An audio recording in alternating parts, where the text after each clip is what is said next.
lahat yung connection niya para mag-working yung makina na kasi kung hindi natin mahanap yan, akala natin sira na yung motor, pero yung wiring pala niya yung masusunog at nag-iba siya ng linya yung isa. So inayos natin, so balik na siya sa dati at makatipid dito ang nangyari.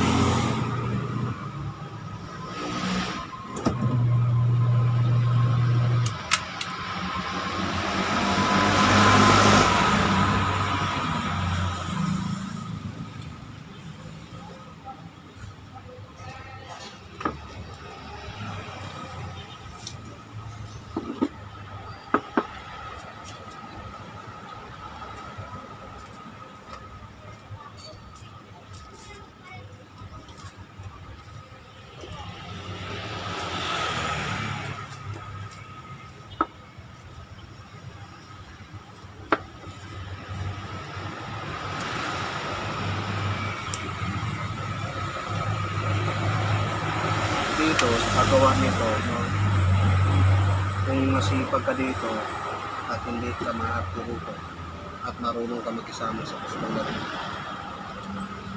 no, pagkatiwalaan ka nila.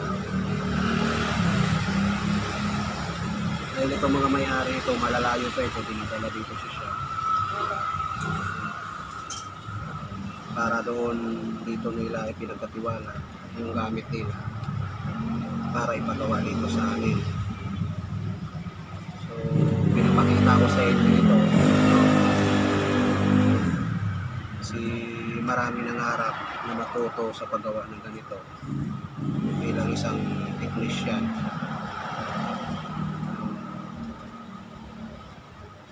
Hindi masama ang i-share mo yung kaalaman mo. Ang masama dyan kung manira ka ng kapwa-tao mo. Sa lahat ng gusto matuto nito is pag-repair ng mga pyesa, anong masabi natin, mga appliances. Pero dito sa shop namin, may kanya-kanya kaming skills, may kanya-kanya kaming linya, no? Kung ano lang yung kaya gawin, yun ang kaya gawin ng isang technician. So, kasi kung akuin mo lahat, hindi rin siya maganda kasi may tinatawag tayo na division by division at may limit yung kaalaman ng bawat isa sa akin. Hindi mo pwede angkinin yung lahat. Kasi kung angkinin mo yung lahat ng kaalaman sa isang tao, hindi mo naman kaya rin yun. So kung saan ka doon hiyang o kung saan yung talent mo, yun ang pag-ibihan mo na mamaster mo. So dito tapos na ito siya, inaayos-ayosin natin itong mga wiring nito para hindi siya magulo.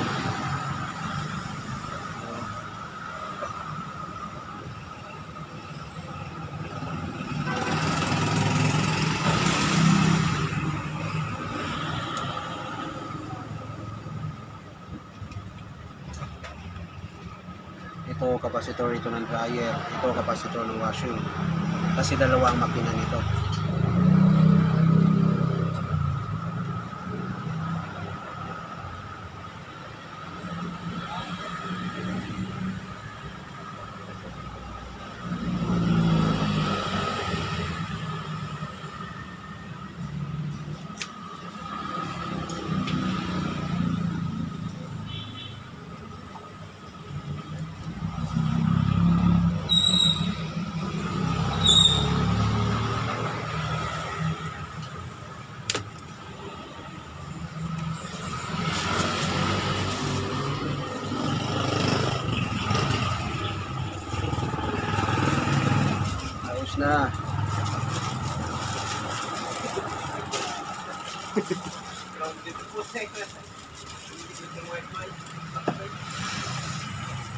Na dumigay, tingnan mo na check.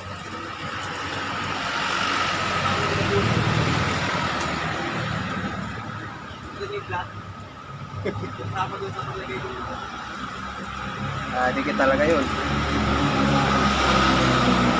So ito, bakit ko binalot? Kasi kailangan dito yung safety, no? Yung mga wiring, hindi siya basta-basta masukan ng tubig kung ito ay mabaha.